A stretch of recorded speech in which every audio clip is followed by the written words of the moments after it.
നിങ്ങളിപ്പോൾ ഫോട്ടോയിൽ കാണുന്നത് ഹരീഷിനെയും ഭാര്യ വൈശാലിയെയുമാണ്. ഹരീഷ് ഒരു ഗിത്താറിസ്റ്റ് ആണ്, അതുപോലെ തന്നെ വൈശാലി ഒരു സിംഗറാണ്. പോപ്പ് ഗാനങ്ങൾ പാടുന്നതിൽ വൈശാലി വളരെ ടാലന്റ് ഉള്ള ഒരു വ്യക്തിയാണ്. ഗുജറാത്തിൽ അവർ വളരെ ഫേമസുമാണ്. നമ്മുടെ ഇന്ത്യയിലുള്ള ഗുജറാത്തിലെ വൽസാദ് എന്ന പേരുള്ള ഡിസ്ട്രിക്റ്റിലാണ് ഈ ദമ്പതികൾ താമസിക്കുന്നത്. ഇവർക്ക് 2 മക്കളാണുള്ളത്. 2 മക്കൾ എന്ന് പറയുമ്പോൾ ഹരീഷിന് ഓൾറെഡി കല്യാണം കഴിഞ്ഞതാണ്, അതിലൊരു മകളുണ്ട്. അതുപോലെ തന്നെ വൈശാലിയെ കല്യാണം കഴിച്ചിട്ട് അതിലൊരു മകളുണ്ട്. അങ്ങനെയാണ് 2 മക്കൾ.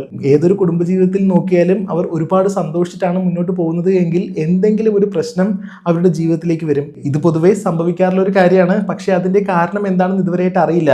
എന്തായാലും നമ്മൾക്ക് പ്രശ്നങ്ങൾ മാത്രം ഉള്ളതുകൊണ്ട് ഇങ്ങനെ പ്രശ്നങ്ങൾ ഇല്ലാതെ അവസാനം ഒരു പ്രശ്നം വരുന്നതിന്റെ ആ ഒരു സാഹചര്യമൊന്നും വന്നിട്ടില്ല.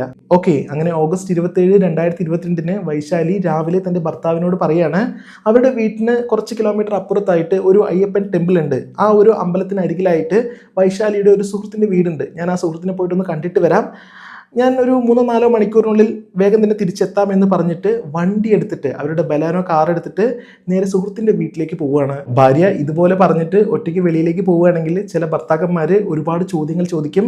നീ എങ്ങോട്ടേക്കാണ് പോകുന്നത്, ഏതാണ് സുഹൃത്തിന്റെ വീട്, എപ്പോഴാണ് കൃത്യമായിട്ട് നീ തിരികെ എത്തുക, അതുപോലെ തന്നെ ഞാൻ നിന്നെ കൊണ്ടാക്കണോ, ഞാൻ നിന്നെ വിളിക്കാൻ വരണോ എന്നുള്ള കാര്യങ്ങളൊക്കെ ചോദിക്കും. ഒരു പക്ഷേ അത് കരുതലായിരിക്കാം, അതല്ലെങ്കിൽ കൂടുതൽ ഭാര്യയെ സംശയവുമായിരിക്കാം. എന്നാൽ ഇവിടെ ഹരീഷിന് തൻ്റെ ഭാര്യയെ ഒരുപാട് വിശ്വാസമാണ്. അതുകൊണ്ട് ഏത് സുഹൃത്തിൻ്റെ വീട്ടിലേക്കാണ് നീ പോകുന്നത് എന്ന് പോലും ഹരീഷ് ചോദിച്ചിട്ടില്ല.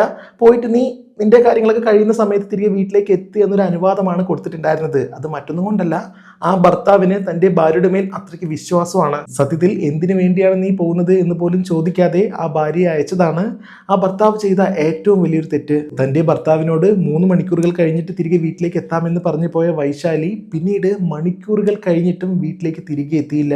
വൈശാലി ഈവനിങ് ആയിട്ടും തിരികെ എത്താത്തത് കൊണ്ട് തന്നെ ഹരീഷ് വൈശാലിയുടെ ഫോണിലേക്ക് വിളിച്ചു നോക്കുകയാണ്. ഇങ്ങനെ വിളിക്കുന്ന സമയത്ത് ഫോൺ സ്വിച്ച് ഓഫ് ആണെന്നാണ് പറയുന്നത്. ഇതുവരെ ആ ഭർത്താവിന് പ്രത്യേകിച്ച് പ്രശ്നങ്ങളൊന്നും ഉണ്ടായിരുന്നില്ല. പക്ഷേ തുടർന്ന് വിളിച്ചുകൊണ്ടേ ഇരിക്കുന്ന സമയത്ത് സ്വിച്ച് ഓഫ് എന്ന് മാത്രമാണ് പറയുന്നത്. സത്യത്തിൽ ഇവർക്ക് വളരെ പുതിയതായിട്ടുള്ളൊരു അനുഭവമാണ്. അതായത് ഇതിനു മുമ്പും ഇതുപോലുള്ള സിറ്റുവേഷൻസ് ഉണ്ടായിട്ടുണ്ട്. പക്ഷേ വിളിക്കുന്ന സമയത്ത് കൃത്യമായിട്ട് ഫോൺ റിംഗ് ആയിട്ടുണ്ട്, ഭാര്യ അറ്റൻഡ് ചെയ്തിട്ടുണ്ട്, അതിൻ്റെതായിട്ടുള്ള എക്സ്പ്ലനേഷൻ തന്നിട്ടുണ്ട്. എന്നാൽ ഇപ്പോൾ സ്വിച്ച് ഓഫ് ആണെന്നാണ് മണിക്കൂറുകളായിട്ട് പറയുന്നത്. വൈശാലി ഏത് സുഹൃത്തിനെയാണ് കാണാൻ പോയിട്ടുണ്ടാവുക എന്ന് ഹരീഷിന് അറിയില്ല. അതുകൊണ്ട് വൈശാലിയുടെ അറിയാവുന്ന സുഹൃത്തുക്കളെയൊക്കെ ഹരീഷ് വിളിച്ചു ചോദിക്കുകയാണ് അവിടേക്ക് എങ്ങാനും വന്നിട്ടുണ്ടായിരുന്നോ എന്ന്. അതുകൂടാതെ ചില റിലേറ്റീവ്സിനെയും വിളിച്ചു ചോദിക്കുകയാണ് അവിടേക്ക് ഭാര്യ വന്നിട്ടുണ്ടായിരുന്നോ എന്ന്. എല്ലാവരും പറഞ്ഞ മറുപടി ഞങ്ങൾക്ക് വൈശാലിയെക്കുറിച്ച് അറിയില്ല എന്നാണ്. അവസാനം ഇനിയും താമസിച്ചിട്ട് കാര്യമില്ല എന്ന് വിചാരിച്ചിട്ട് ഹരീഷ് നേരെ പോലീസ് സ്റ്റേഷനിലേക്ക് പോയിട്ട് തൻ്റെ ഭാര്യ മിസ്സിംഗ് ആണ് എന്ന് പറഞ്ഞ് ഒരു കംപ്ലൈൻറ്റ് എഴുതി കൊടുത്തു. വൈശാലിക്ക് യഥാർത്ഥത്തിൽ എന്താണ് സംഭവിച്ചത്, അവർ എവിടേക്കാണ് പോയത്, അവസാനം പോലീസുകാർ വൈശാലിയെ കണ്ടെത്തിയിട്ടുണ്ടായിരുന്നോ? നമ്മൾ ഒട്ടും പ്രതീക്ഷിക്കാത്ത വിചാരിക്കാത്ത കാര്യങ്ങളാണ് ഈ കേസിൽ സംഭവിക്കുന്നത്. ഈ കേസിനെ കുറിച്ച് കൂടുതൽ കാര്യങ്ങൾ അറിയുന്നതിന് മുമ്പായിട്ട് ഒരു കാര്യം പറഞ്ഞോട്ടെ, എൻ്റെ വീഡിയോസ് നിങ്ങൾക്ക് ഇഷ്ടമാണെങ്കിൽ ഒന്ന് ലൈക്ക് ചെയ്യണേ. അതുപോലെ ഇതുപോലുള്ള റിയൽ ക്രൈം സ്റ്റോറീസ് നിങ്ങൾക്ക് കാണാൻ താല്പര്യമുണ്ടെങ്കിൽ എൻ്റെ ചാനലും സബ്സ്ക്രൈബ് ചെയ്ത് വെക്കണേ. നിങ്ങളുടെ അഭിപ്രായങ്ങൾ എന്താണെങ്കിലും അത് കമന്റ് സെക്ഷനിൽ കമന്റ് ചെയ്യുകയും വേണം. വൈശാലിയുടെ മിസ്സിംഗുമായി ബന്ധപ്പെട്ട് ഓഗസ്റ്റ് മാസം 28-ാം തീയതിയാണ് പോലീസ് ഉദ്യോഗസ്ഥർ കേസ് അന്വേഷണം ആരംഭിക്കുന്നത്. വൈശാലി വീട്ടിൽ നിന്നും പോകുന്നതിന് മുമ്പായിട്ട് ഹരീഷിനോട് പറഞ്ഞിട്ടുണ്ടായിരുന്നത് കുറച്ച് ദൂരെയായിട്ട് അയ്യപ്പന്റെ ഒരു അമ്പലമുണ്ട്, ആ അമ്പലത്തിന് അരികിലേക്കാണ് ഞാൻ പോകുന്നത് എന്നാണ്. അതുകൊണ്ട് തന്നെ പോലീസുകാര് ഈ അമ്പലത്തിന് അരികിലുള്ള എല്ലാ ഏരിയയിലും നല്ല രീതിയിൽ പരിശോധിക്കുകയാണ്.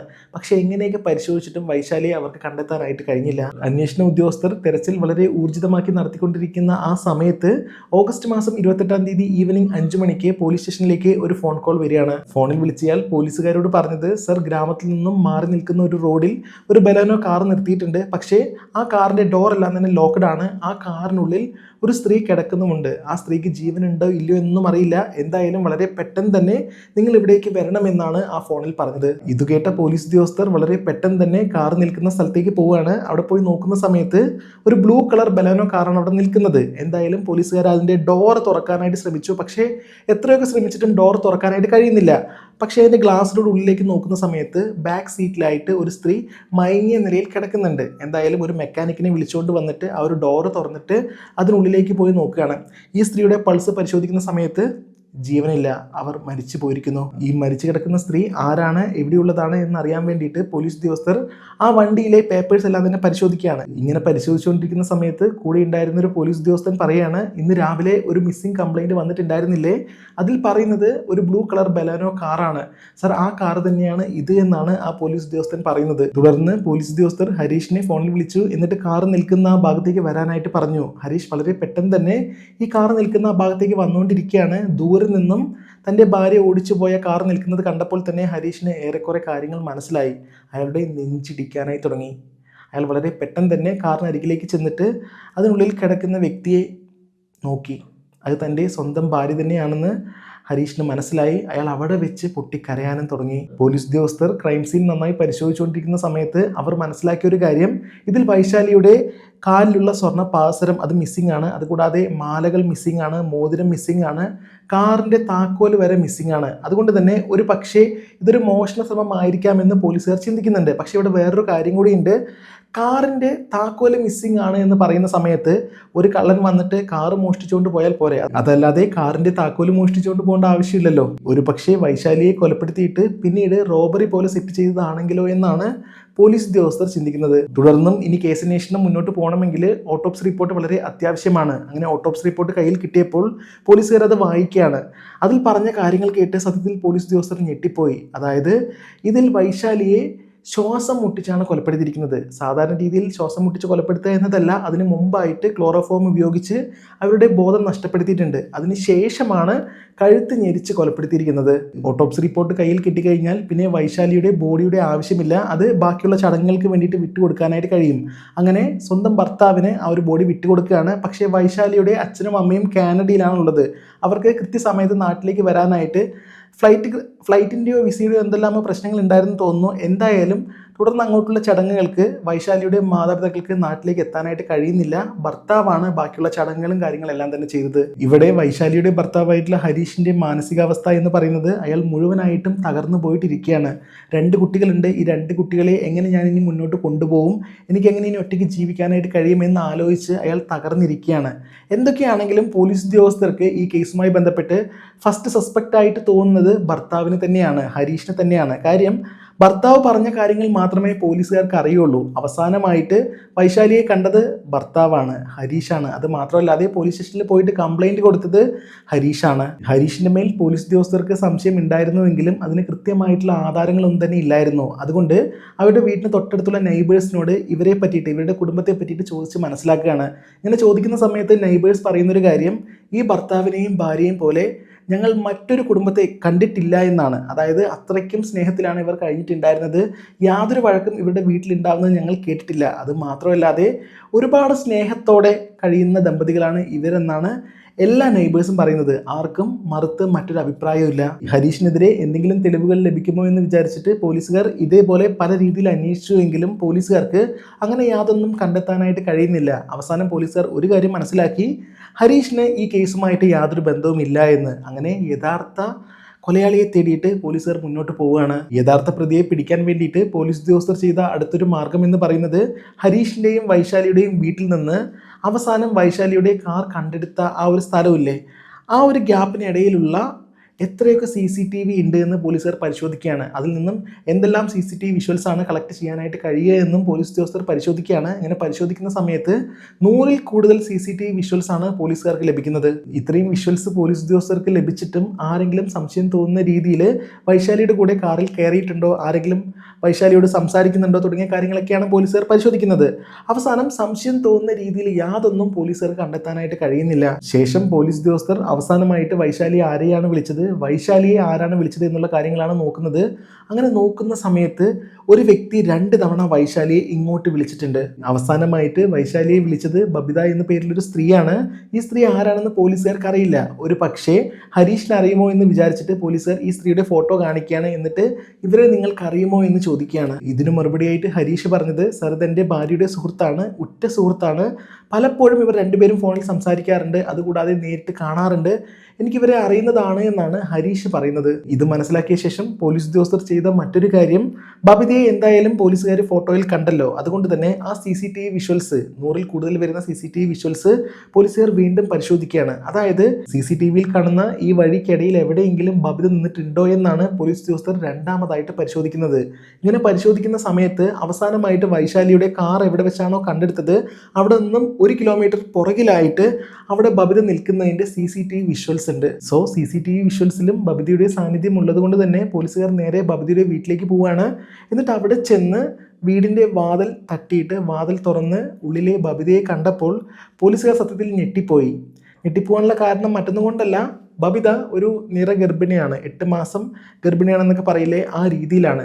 സോ ഇവരെ ചോദ്യം ചെയ്തിട്ട് ഇവരെന്തെങ്കിലും മയങ്ങി വീഴുകയോ കാര്യങ്ങളൊക്കെ ചെയ്തു കഴിഞ്ഞാൽ സാഹചര്യം ആകെ മാറും. അതുകൊണ്ട് സ്റ്റേഷനിൽ നിന്ന് ലേഡി കോൺസ്റ്റബിളിനെയും അതുകൂടാതെ ഡോക്ടേഴ്സിനെയും എല്ലാം തന്നെ അവിടേക്ക് വിളിച്ചു വരുത്തിയിട്ടാണ് ഇതിന് ശേഷം ബബിതയെ പോലീസുകാർ ചോദ്യം ചെയ്യുന്നത്. പോലീസുകാർ ബബിതയോട് ചോദിച്ച ആദ്യത്തെ ചോദ്യം, നിങ്ങൾക്ക് വൈശാലിയെ അറിയുമോ എന്നാണ്. ഇതിന് മറുപടിയായിട്ട് ബബിത പറഞ്ഞത്, അറിയാലോ, എൻ്റെ നല്ല സുഹൃത്താണ്, ഞങ്ങൾ എപ്പോഴും ഫോണിൽ സംസാരിക്കാറുണ്ട്, കഴിഞ്ഞ ദിവസം കൂടെ ഞാൻ വൈശാലിയെ കണ്ടതാണ്, ഞങ്ങൾ നേരിട്ട് സംസാരിച്ചതാണെന്നാണ് ബബിത പറയുന്നത്. എന്താണ് സാർ, എന്താണ് ഇപ്പോൾ ഇങ്ങനെ ചോദിക്കുന്നതെന്ന് ബബിത ചോദിച്ചപ്പോൾ പോലീസുകാർ കൃത്യമായിട്ട് മറുപടി പറഞ്ഞു, വൈശാലിയെ ആരോ കഴുത്ത് ഞെരിച്ച് കൊലപ്പെടുത്തിയിട്ടുണ്ട് എന്ന്. ഇത് കേട്ടപ്പോൾ ബബിത തല കറങ്ങുന്നത് പോലെയെല്ലാം തന്നെ തോന്നുന്നു എന്ന് പറഞ്ഞിട്ട് അവിടെ ഇരിക്കുകയാണ്, കുറച്ച് വെള്ളം കുടിക്കുകയാണ്, കുറച്ച് സമയം എന്ന് പറഞ്ഞിട്ട് അതിനാവശ്യമായിട്ടുള്ള സമയമെല്ലാം തന്നെ എടുക്കുകയാണ്. അതിനുശേഷം പോലീസുകാർ വീണ്ടും ചോദ്യം ആരംഭിച്ചു. നിങ്ങൾ ഇന്നലെ എവിടെയെങ്കിലും പോയിട്ടുണ്ടായിരുന്നോ എന്ന് പോലീസുകാർ ചോദിച്ച സമയത്ത് ഇതിന് മറുപടിയായിട്ട് ബബിത പറഞ്ഞത്, അതെ, രാവിലെ തന്നെ എന്നെ വൈശാലി വിളിച്ചിട്ടുണ്ടായിരുന്നു, ഇവിടെ അടുത്തുള്ള ഒരു അയ്യപ്പൻ്റെ അമ്പലത്തിൻ്റെ ഭാഗത്തേക്ക് വരുന്നുണ്ട് എന്ന് പറഞ്ഞു. അപ്പോൾ ഇങ്ങനെ വരുന്ന സമയത്ത് നമുക്ക് ജസ്റ്റ് ഒന്ന് കാണാമെന്ന് പറഞ്ഞ് ഫോൺ കട്ട് ചെയ്തു. അങ്ങനെ വൈശാലി വരുന്ന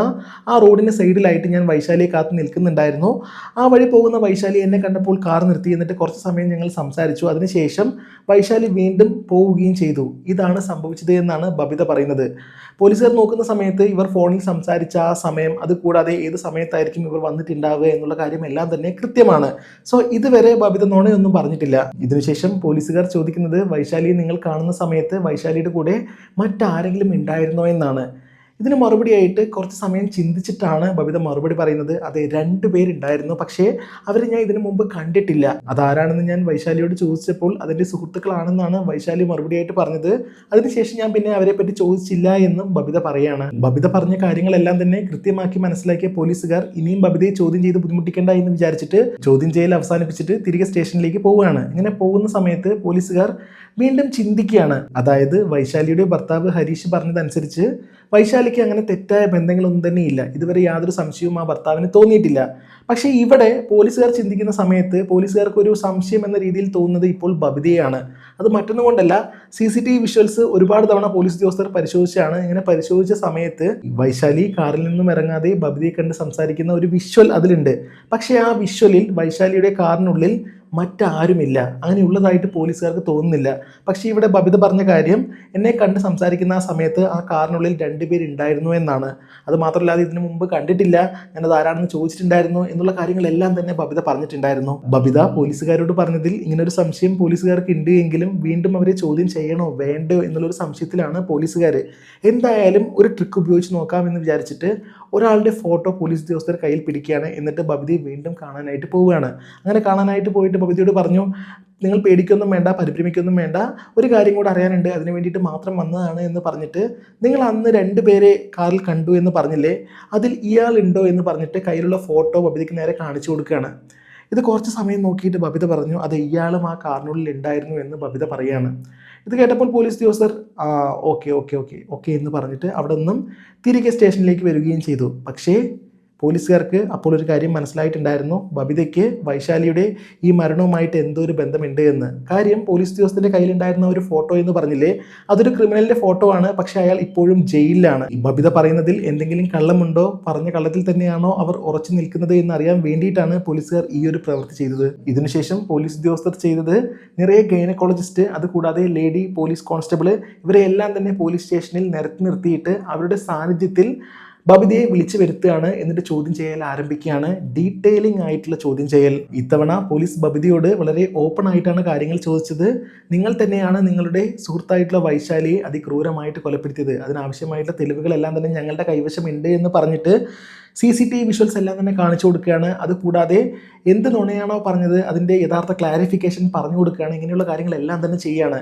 പക്ഷേ ഇങ്ങനെയൊക്കെ പറഞ്ഞിട്ടും ബബിത വീണ്ടും പറഞ്ഞ നുണയിൽ തന്നെ ഉറച്ചു നിൽക്കാനായിട്ട് ശ്രമിച്ചുകൊണ്ടേയിരിക്കുകയാണ്. പക്ഷേ പോലീസുകാർ ആ കള്ളങ്ങളെല്ലാം ഓരോന്നോരോന്നായി പൊളിച്ച് വന്ന സമയത്ത് അവസാനം ബബിതയ്ക്ക് മറുപടി ഇല്ലാതെയായി. വേറെ വഴിയൊന്നും ഇല്ലാതായപ്പോൾ യഥാർത്ഥത്തിൽ എന്താണ് സംഭവിച്ചത് എന്ന് ബബിത പോലീസുകാരോട് പറഞ്ഞു കൊടുത്തു. ബബിത പറയുന്ന കാര്യങ്ങൾ, കുറച്ച് വർഷങ്ങൾക്ക് മുമ്പ് ഞാനൊരു മാരേജ് ഫംഗ്ഷന് പോയിട്ടുണ്ടായിരുന്നു. അവിടെ വെച്ചാണ് ഞാൻ ആദ്യമായിട്ട് വൈശാലിയെ കാണുന്നത്.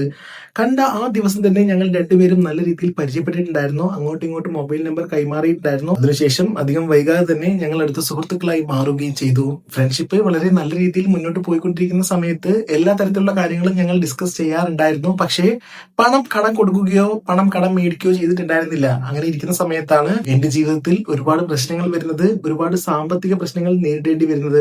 5 ലക്ഷം രൂപയാണ് എനിക്ക് ആവശ്യമായി വന്നത്. ഞാൻ ആ തുക വൈശാലിയോട് ചോദിക്കുകയും ചെയ്തു. വൈശാലി യാതൊരു എതിർപ്പും പ്രകടിപ്പിക്കാതെ സ്വന്തം ഭർത്താവിനോട് പോലും പറയാതെ 5 ലക്ഷം രൂപ എനിക്ക് തന്നു, എന്റെ മേലുള്ള വിശ്വാസത്തിൽ. പക്ഷേ ഇവിടെ ഒരു പ്രശ്നമുണ്ട്. ഞാൻ ചോദിച്ചിട്ട് ഒരാഴ്ചകൾക്ക് ശേഷമാണ് വൈശാലി പണം തരുന്നത്. അതുകൊണ്ട് തന്നെ ആ ഒരാഴ്ചക്കുള്ളിൽ ഓൾറെഡി എന്റെ പണത്തിന്റെ പ്രശ്നങ്ങളെല്ലാം തന്നെ സോൾവ് ആയിട്ടുണ്ടായിരുന്നു. അത് കഴിഞ്ഞിട്ടും വീണ്ടും നീ 5 ലക്ഷം രൂപ ചോദിച്ചില്ലേ എന്ന് പറഞ്ഞിട്ടാണ് വൈശാലി എനിക്ക് പൈസ തരുന്നത്. അപ്പോൾ ഓക്കെ ആയിക്കോട്ടെ എന്ന് വിചാരിച്ചിട്ടാണ് ഞാൻ ആ 5 ലക്ഷം രൂപ കടമായിട്ട് മേടിച്ചത്. ആ പണം എന്റെ കയ്യിൽ നിന്നും പല വഴിക്കായിട്ട് ചെലവായി പോയി. ദിവസങ്ങൾ മുന്നോട്ട് പോകും തോറും വീണ്ടും എനിക്ക് പണം ആവശ്യമായിട്ട് വന്നു. ഞാൻ 5 ലക്ഷം രൂപ വീണ്ടും വൈശാലിയോട് ചോദിക്കുകയാണ്. ആ സമയത്തും വൈശാലി ഭർത്താവിനോടൊന്നും പറയാതെ 5 ലക്ഷം രൂപ എനിക്ക് തന്നിട്ടുണ്ടായിരുന്നു. അതിനുശേഷം ഞാൻ ചോദിച്ചത് 10 ലക്ഷം രൂപയാണ്. അതിനുശേഷം ഞാൻ ചോദിച്ചത് 5 ലക്ഷം രൂപയാണ്. അങ്ങനെ ആകെ മൊത്തം 25 ലക്ഷം രൂപ ഞാൻ കടമായിട്ട് വൈശാലിയോട് ചോദിച്ചിട്ടുണ്ടായിരുന്നു. ഈ പണം എല്ലാം തന്നെ പല രീതിയിലായിട്ട് ഞാൻ ചെലവാക്കുകയും ചെയ്തു. ഞാൻ ഓരോ ആവശ്യങ്ങൾക്കായിട്ട് പണം കടം ചോദിച്ച സമയത്ത് യാതൊരു തടസ്സവും ഇല്ലാതെ വൈശാലി എന്റെ കയ്യിൽ പണം തന്നുകൊണ്ടേ ഇരുന്നത് കൊണ്ടാണ് ഞാൻ വീണ്ടും വീണ്ടും ചോദിച്ചിട്ടുണ്ടായിരുന്നത്. ആ സമയത്തൊന്നും അവൾ യാതൊരു താല്പര്യമില്ലായ്മയും എന്നോട് കാണിച്ചിട്ടുണ്ടായിരുന്നില്ല. ഭർത്താവിനോ വീട്ടുകാർക്കോ മറ്റാർക്കും അറിയാതെയാണ് വൈശാലി 25 ലക്ഷം രൂപ സ്വന്തം സുഹൃത്തിന് കൊടുത്തിട്ടുണ്ടായിരുന്നത്. ആ പണമാണെങ്കിലോ സുഹൃത്ത് എല്ലാം ചെലവാക്കുകയും ചെയ്തു. പക്ഷേ ഇതിനുശേഷവും ദിവസങ്ങൾ ഒരുപാട് മുന്നോട്ട് പോയി. വൈശാലി പണം ഒന്നും തന്നെ ചോദിച്ചിട്ടുണ്ടായിരുന്നില്ല. അതുകൊണ്ട് ഇവരുടെ സുഹൃത്ത് ബന്ധം യാതൊരു കുഴപ്പമില്ലാതെ നിലനിന്നു. ഒരു സമയമായപ്പോൾ വൈശാലി ബബിതയോട് ആ 25 ലക്ഷം രൂപ തിരികെ ചോദിക്കുകയാണ്. സത്യത്തിൽ ഇങ്ങനെ പണം തിരികെ ചോദിക്കുന്ന ആ സമയത്ത് ബബിതയ്ക്ക് പോലും ആ 25 ലക്ഷം രൂപയുടെ കാര്യം മറന്നുപോയി നിൽക്കുകയായിരുന്നു. അവരെ ശ്രദ്ധിച്ചിട്ടേ ഉണ്ടായിരുന്നില്ല. പക്ഷേ പെട്ടെന്ന് വൈശാലി ഇങ്ങനെ ഒരു പണം ചോദിച്ചത് കൊണ്ട് ബബിതയ്ക്ക് ആ പണം അറേഞ്ച് ചെയ്യാനായിട്ട് കഴിയുന്നില്ല എന്ന് മാത്രമല്ല, ആ 25 ലക്ഷം രൂപ ഒരിക്കലും തിരികെ കൊടുക്കാനായിട്ട് കഴിയില്ല എന്ന് അവർക്ക് ഉറപ്പായിരുന്നു. തുടർന്ന് അങ്ങോട്ടുള്ള ദിവസങ്ങളിൽ ഞാൻ ഓരോരോ കാരണങ്ങൾ പറഞ്ഞ് വൈശാലിയുടെ മുമ്പാകെ പിടിച്ചു നിന്നുവെങ്കിലും അവസാനം അവൾക്ക് മനസ്സിലായി ഞാൻ പറയുന്നതെല്ലാം തന്നെ നുണയാണ് എന്ന്. അങ്ങനെ അവളുടെ ശബ്ദം മാറാനായി തുടങ്ങി, എന്നെ ഭീഷണിപ്പെടുത്താനായി തുടങ്ങി. അതുകൂടാതെ നിന്നെ വിശ്വസിച്ചാണല്ലോ ഞാൻ ഇത്രയും പണം തന്നത്, നീ ചോദിക്കുന്ന സമയത്തെല്ലാം തന്നെ ആദ്യം തന്ന പണം പോലും നീ തിരികെ തരാതെ നിന്നോടുള്ള വിശ്വാസം കൊണ്ട് മാത്രമാണ് ഇത്രയും വലിയൊരു തുക ഞാൻ മറ്റാരോടും പറയാതെ തന്നത്, എന്നിട്ട് നീ എന്നെ ചതിച്ചൂലേ എന്ന് പറഞ്ഞിട്ട് ഇവർ തമ്മിൽ വാക്കുതർക്കമാവുകയാണ്. എന്തിനേറെ പറയുന്നു, ബബിതയ്ക്ക് വൈശാലിയുടെ ഫോൺ കോൾ കണ്ടാൽ പോലും പേടിയാവുന്ന ഒരു അവസ്ഥയായി. അതായത് പേടിച്ചിട്ട് തുടർന്ന് അങ്ങോട്ട് ജീവിക്കാനായിട്ട് കഴിയില്ല എന്ന രീതിയിലാണ് നിൽക്കുന്നത്. അങ്ങനെ അവസാനം ബബിത ആ ഒരു തീരുമാനത്തിലെത്തി, വൈശാലിയെ എങ്ങനെയെങ്കിലും ഇല്ലാതാക്കുക. അങ്ങനെ ഇല്ലാതാക്കി കഴിഞ്ഞാൽ ആ 25 ലക്ഷം രൂപ ഒരിക്കലും ഞാൻ കൊടുക്കേണ്ടി വരില്ല. അതുകൊണ്ട് ഇല്ലാതാക്കാനുള്ള കാര്യങ്ങളാണ് തുടർന്ന് അങ്ങോട്ട് ചിന്തിക്കുന്നത്. വൈശാലിയെ കൊലപ്പെടുത്തണം എന്നുള്ളൊരു കാര്യം ബബിതയുടെ മനസ്സിൽ ഉണ്ട് എങ്കിലും തനിക്കതിന് കഴിയില്ല എന്ന് ബബിതയ്ക്ക് നന്നായിട്ട് അറിയാം. അതുകൊണ്ട് തന്നെ ഫേസ്ബുക്ക് വഴി താൻ പരിചയപ്പെട്ട ഒരു സുഹൃത്തുണ്ട്, സുഖ്വീന്ദ് എന്നാണ് പേര്. അയാളുടെ ഒരു സ്വഭാവം എന്ന് പറയുന്നത് വാടക കൊലയാളിയാണ്. പണം കൊടുത്തു കഴിഞ്ഞാൽ എന്തും ചെയ്യും. സോ അയാളെ കൊണ്ട് കൊല്ലിക്കാമെന്ന് ബബിത തീരുമാനിക്കുകയാണ്. അവസാനം ഇവർ രണ്ടുപേരും സംസാരിച്ചപ്പോൾ 10 ലക്ഷം രൂപ വേണമെന്നാണ് സുഖ്വീന്ദ് പറയുന്നത്. ബബിത അവസാനം പറഞ്ഞു, 8 ലക്ഷം രൂപ വരെ എന്റെ കയ്യിലുള്ളൂ, അതിനുശേഷം ഒന്നുമില്ല, ഇതെല്ലാം തന്നെ ഞാൻ വിറ്റ് പെറുക്കിയിട്ടാണ് തരുന്നത്, ഈ പണം കൊണ്ട് നീ അത് ചെയ്യണമെന്ന് പറയാണ്. ഫൈനലി ഈ ഒരു ഡീലിന് സുഖ്വീന്ദർ സമ്മതിച്ചു. മറ്റൊരാളെ എനിക്ക് പരിചയപ്പെടുത്തി തരുകയും ചെയ്തു. ഞങ്ങൾ രണ്ടുപേരും ചേർന്നാണ് ഇത് ചെയ്യാനായിട്ട് പോകുന്നത് എന്ന് പറഞ്ഞിട്ട്. അങ്ങനെ ഓഗസ്റ്റ് മാസം 27-ാം തീയതി രാവിലെ തന്നെ ഞാൻ വൈശാലിയെ വിളിച്ചു. എന്നിട്ട് അവളോട് പറഞ്ഞത്, നിനക്ക് തരാനുള്ള 25 ലക്ഷം രൂപയിലെ 8 ലക്ഷം രൂപ ഞാനിപ്പോൾ റെഡിയാക്കി വെച്ചിട്ടുണ്ട്, നീ ഇപ്പോൾ എൻ്റെ അടുത്തേക്ക് വന്നിട്ട് അത് മേടിച്ചുകൊണ്ട് പോയിക്കോ, അതിനുശേഷം ബാക്കിയുള്ള തുക ഞാൻ അടുത്ത മാസം തരാമെന്ന് ഫോണിൽ വിളിച്ച് പറയുകയാണ്. ഇത് കേട്ട വൈശാലിക്ക് ഒരുപാട് സന്തോഷമായി. കാര്യം ഭർത്താവ് അറിയാതെ ചെയ്തു വെച്ച കാര്യമാണ്. അതുകൊണ്ട് തന്നെ പണമെല്ലാം പഴയ പോലെ എടുത്തു വെച്ച് യാതൊന്നും ചെയ്യാത്ത പോലെ ഇരിക്കാം എന്നാണ് വൈശാലി വിചാരിച്ചത്. തുടർന്ന് ഇതിന്റെ അടിസ്ഥാനത്തിലാണ് വൈശാലി തന്റെ ഭർത്താവിനോട് പറയുന്നത്, അയ്യപ്പന്റെ അമ്പലത്തിനടുത്തുള്ള ഒരു സുഹൃത്തിനെ കാണാനായിട്ട് എനിക്ക് പോകണം. ആ സുഹൃത്തിന്റെ പേരൊന്നും പറഞ്ഞിട്ടുണ്ടായിരുന്നില്ല, കുറച്ച് കാര്യങ്ങളുണ്ട് എന്ന് മാത്രമാണ് പറഞ്ഞത്. എന്നിട്ട് കാർ എടുത്തിട്ട് നേരെ ബബിതയെ കാണാനായിട്ട് പോവുകയാണ്. വൈശാലി നേരെ ബബിത പറഞ്ഞ ആ റോഡിന്റെ സൈഡിലെ ഭാഗത്തേക്ക് പോയി. അവിടെ ചെന്നപ്പോൾ അവിടെ ബബിത കാത്തു നിൽക്കുന്നുണ്ടായിരുന്നു. എന്നിട്ട് ബബിത പറഞ്ഞു, ഞാൻ ഇപ്പോൾ കാറിൽ കയറുന്നില്ല, കുറച്ച് കഴിഞ്ഞിട്ട് മറ്റൊരു സ്ഥലത്ത് വെച്ച് കയറാം, ഞാൻ അവിടേക്ക് എത്താം, അപ്പോഴേക്കും പണം ഞാൻ അറേഞ്ച് ചെയ്ത് വെക്കാം, രണ്ടുപേരാണ് എനിക്ക് പണം തരാമെന്ന് പറഞ്ഞത്, ഞാൻ നിന്റെ കാറിൽ അവിടെ വെച്ച് കയറാം, എന്നിട്ട് നമുക്ക് അവിടെ നിന്ന് മറ്റൊരു സ്ഥലത്തേക്ക് പോകണം, അവിടേക്ക് ഞാൻ പറഞ്ഞ രണ്ടുപേര് വരും, അവരുടെ കയ്യിലാണ് പണം ഉള്ളത്, അവരുടെ കയ്യിൽ നിന്നും പണം മേടിച്ചിട്ട് ഞാൻ നിന്റെ കയ്യിൽ തരാമെന്ന് പറഞ്ഞു. അങ്ങനെ ആ റോഡ് സൈഡിൽ നിന്നും മറ്റൊരു ഭാഗത്തേക്ക് വണ്ടി ഓടിച്ച് പോവുകയാണ് പോവുകയാണ് വൈശാലി.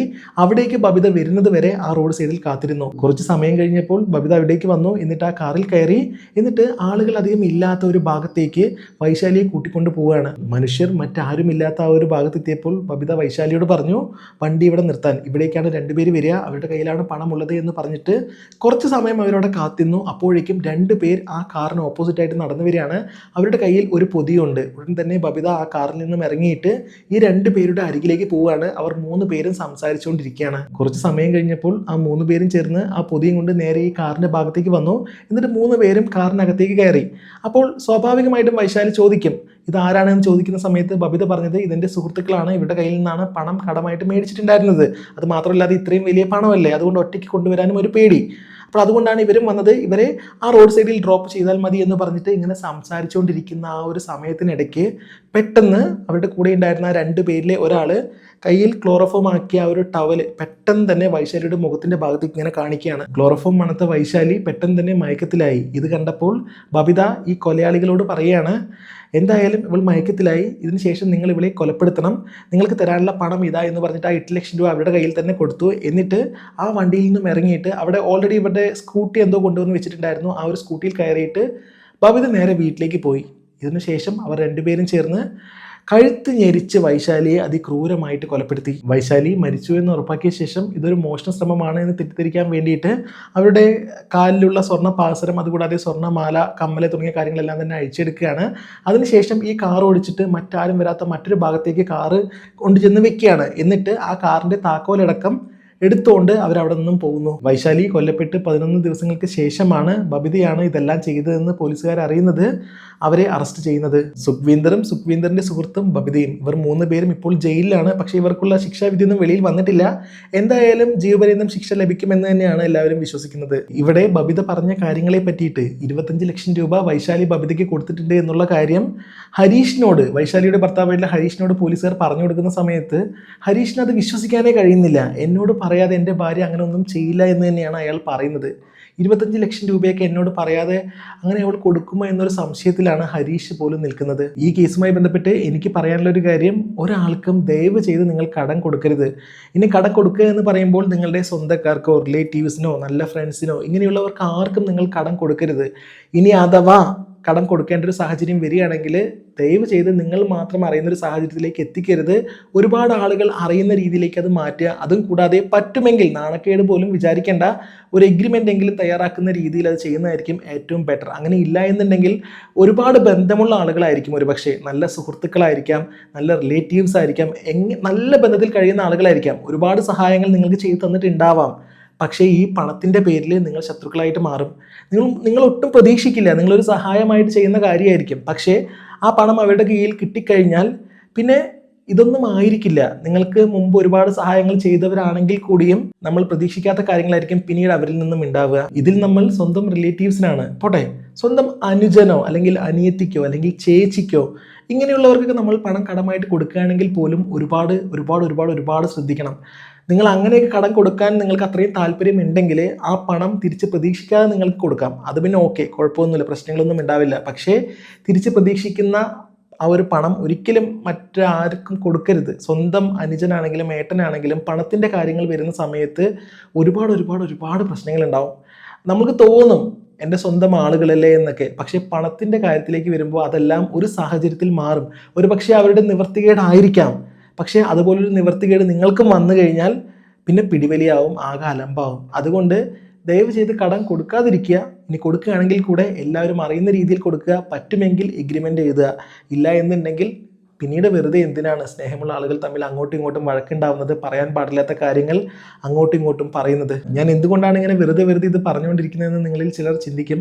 പക്ഷെ അത്രയും ഇമ്പോർട്ടൻ്റ് ആയിട്ടുള്ളൊരു കാര്യമാണ്. എല്ലാവരുടെ ജീവിതത്തിലും ഒരുപാട് പ്രശ്നങ്ങൾ ഉണ്ടാവാറുള്ളതാണ്. അതുകൊണ്ടാണ്. എന്തായാലും ഈ കേസുമായി ബന്ധപ്പെട്ട് നിങ്ങളുടെ അഭിപ്രായം എന്താണ് കമൻറ്റ് സെക്ഷനിൽ അറിയിക്കണേ. മറ്റൊരു വീഡിയോയുമായിട്ട് വീണ്ടും കാണാം. അതുവരെ ബൈ.